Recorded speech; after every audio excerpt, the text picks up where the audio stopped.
Graduates ఎన్నికల్లో తీన్మార్ మండలకు నల్గొండ కేంద్ర గ్రంథాలయం నుంచి టోటల్ ఉమ్మడి నల్గొండ జిల్లా నుంచి సంపూర్ణమైన మద్దతు తెలియజేస్తున్నాం.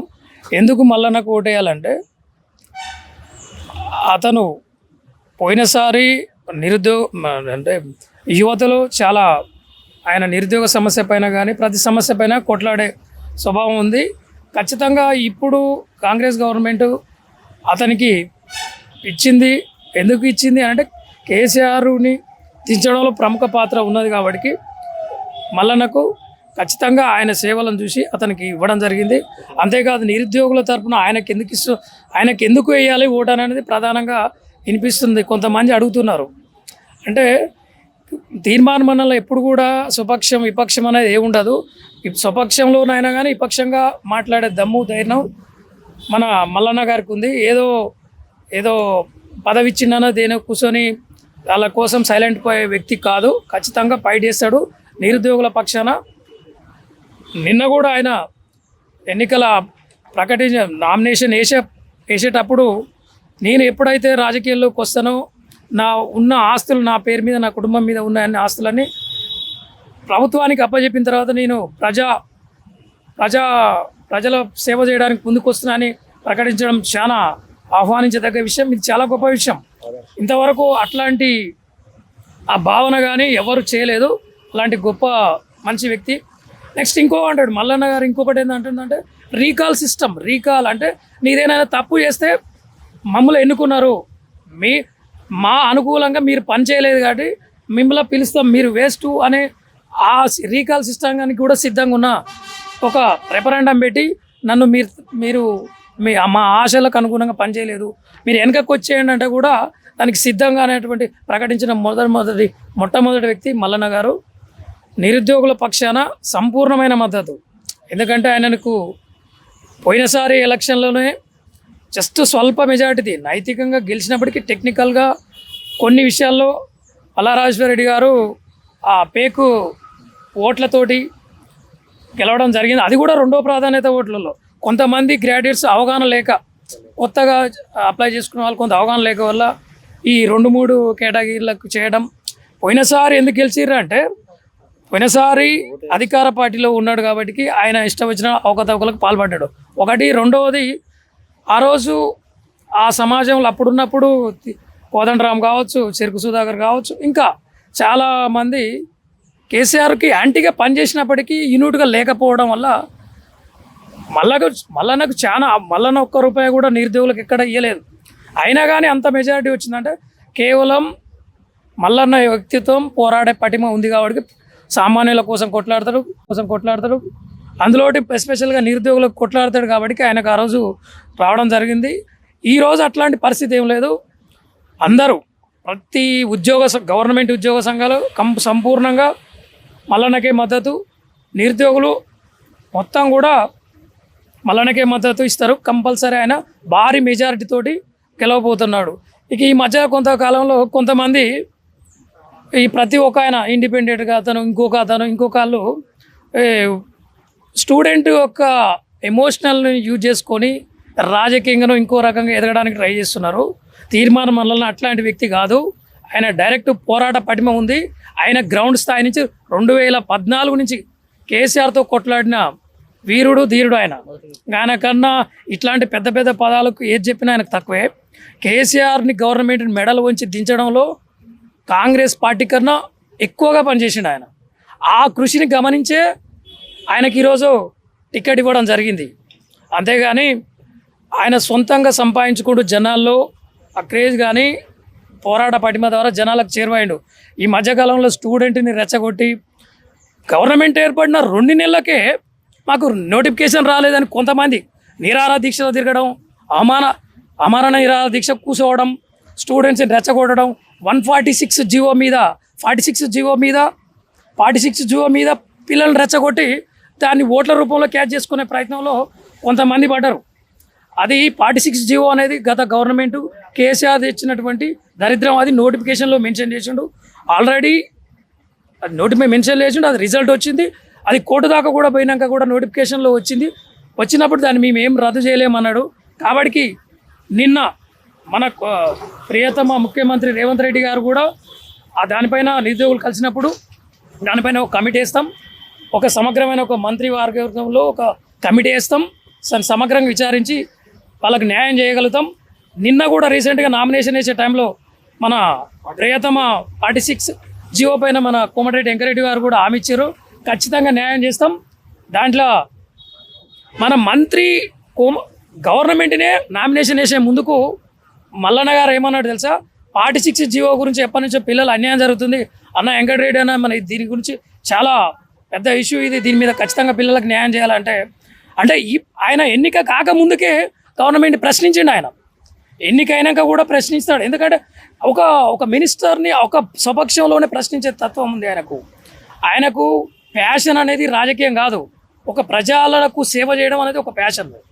సో కాబట్టి ఆయన ఆస్తులు మొత్తం రాజకీయాల్లోకి వచ్చేసి మొత్తం ఇచ్చేసి ఆయన వచ్చిండు కాబట్టి అదే అర్థం చేసుకో ఆయన గొప్ప వ్యక్తిత్వం. ఇక చిల్లరగాళ్ళు కొంతమంది అంటారు ఈయన ఇట్లా వాళ్ళ గురించి మాట్లాడడం అనవసరం, ఆయన కష్టపడ్డాడు ఏదైనా కాసే చెట్టు కాబట్టి ఆయన ఆస్తులు మొత్తం రాజకీయాల్లోకి వచ్చేసి మొత్తం ఇచ్చేసి ఆయన వచ్చిండు కాబట్టి అదే అర్థం చేసుకో ఆయన గొప్ప వ్యక్తిత్వం.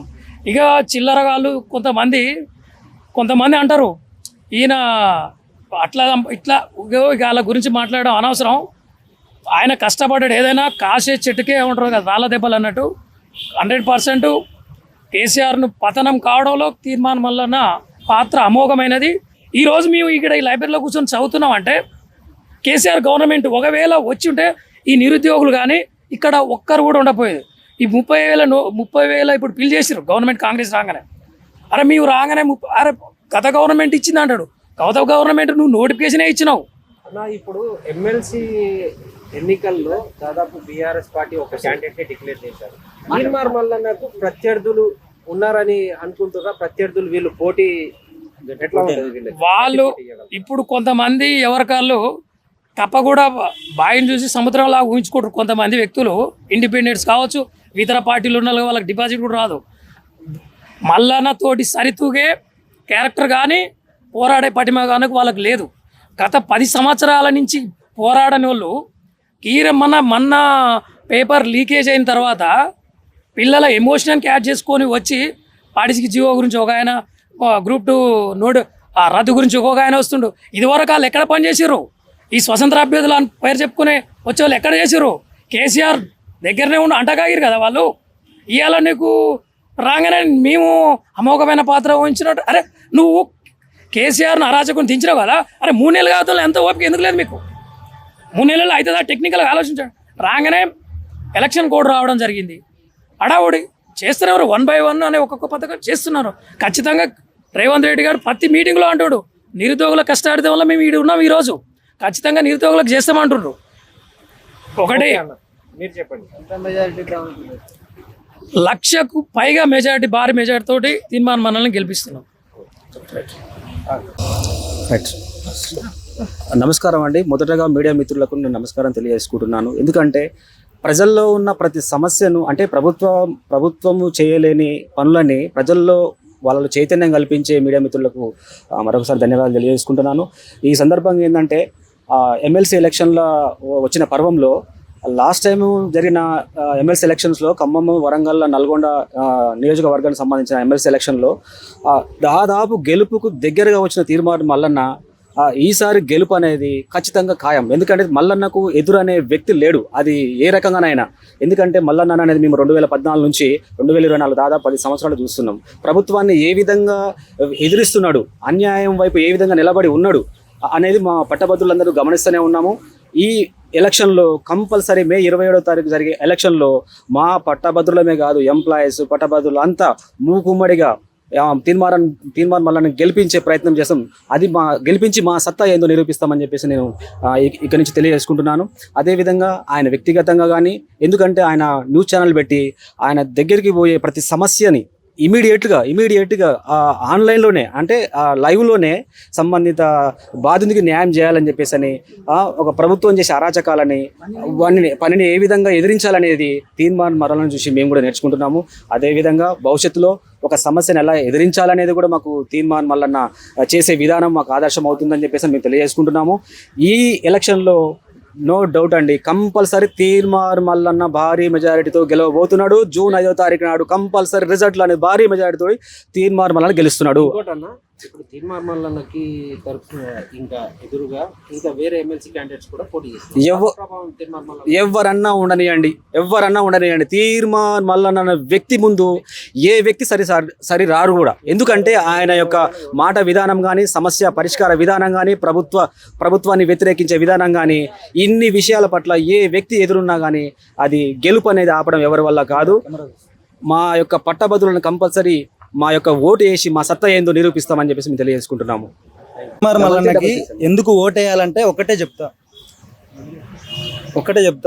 ఏంటంటే ప్రతిపక్ష హోదాలో దగ్గర 5 ఏళ్ళు కేసీఆర్కి వ్యతిరేకంగా అంటే ఇక్కడ వ్యతిరేకం అంటే క్యాండిడేట్ కాదు, ప్రభుత్వానికి వ్యతిరేకంగా ఎట్లా ఒక నిరుద్యోగ పక్షాన ఎట్లా క్వశ్చన్ చేయాలి, ప్రశ్నించే గొంతులాగా ఆయన ఒక స్వరం అయి వినిపించిండు. ఆ విషయంలో మాత్రం చాలా సక్సెస్ అయ్యిండు. ఒక చదువుకున్న నిరుద్యోగికి తను క్వశ్చన్ చేసే విధానంలో ఎట్లా చేయాలనే విషయంలో మాత్రం రాష్ట్రంలో అందరికీ ఒక ఆదర్శంగా నిలబడ్డ వ్యక్తి తీర్మార్ మల్లన్న. పోయినసారి గ్రాడ్యుయేట్ ఎన్నికల్లో గెలిచే అభ్యర్థి అతను స్థానికంగా గెలిచిండు. కాకపోతే బయట ప్రభుత్వం పరంగా అయితే ఆడ ఓటమి అట్లా అనిపించింది. ఈడ విషయం ఏంటంటే గ్రాడ్యుయేట్ ఎన్నికలలో ఓటు ఎలా వేయాలో సరిగ్గా తెలుస్తలేదు. ఈ ఫస్ట్ ప్రాధాన్యత, సెకండ్ ప్రాధాన్యత అనేది సరిగ్గా వినియోగించుకోకనే పోయినసారి ఈయన మల్లన్న గారు ఓటమికి గురైనారు. ఈసారి అట్లాంటిది ఎలాంటి చేయకరి ఫస్ట్ ప్రాధాన్యత తీర్మార్ మల్లన్నకి ఇచ్చుకుందాం. ఎందుకంటే ఎలాంటి ప్రభుత్వ అండదండ లేని టైంలోనే ఆయన ఎంతో మేరకి కృషి చేసిండు. ఏది ప్రతిపక్ష హోదా ఒకనొక టైంలో ప్రతిపక్ష హోదా లేని టైంలో కూడా ఆయన ఒక ప్రశ్నించే గొంతులాగా రాష్ట్రంలో ఉన్న ఏకైక వ్యక్తి తీర్మార్ మల్లన్న. ఆ ఒక్క విషయం చూసి ఓటు వేయొచ్చు ఈసారి. పోయినసారి లాగా మిస్టేక్ చేయకండి, మంచిగా ఆలోచించాల్సిన అవసరం లేదు, వేయచ్చు. 100% ఆయన గ్రాడ్యుయేట్ ఎన్నికల్లో చట్ట సభల్లో ఆయన ఎన్నిక అవుతాడు, అక్కడ కూర్చుంటాడు. ప్రతిపక్ష హోదా అదంతా పక్క పెడితే నిరుద్యోగ పక్షాన ఇప్పుడు కాదు భవిష్యత్తులో కూడా మంచి విలువలతోటి మంచి ఆదర్శంగా చదువుకున్న విద్యార్థులకు కానీ నిరుద్యోగులకు కానీ ఆయన అండదండ ఎప్పుడు ఉంటుందని నేను ఈ విషయం చెప్పదలుచుకుంటున్నాను. పోయినసారిలాగా అలాంటి తప్పు చేయమేమో.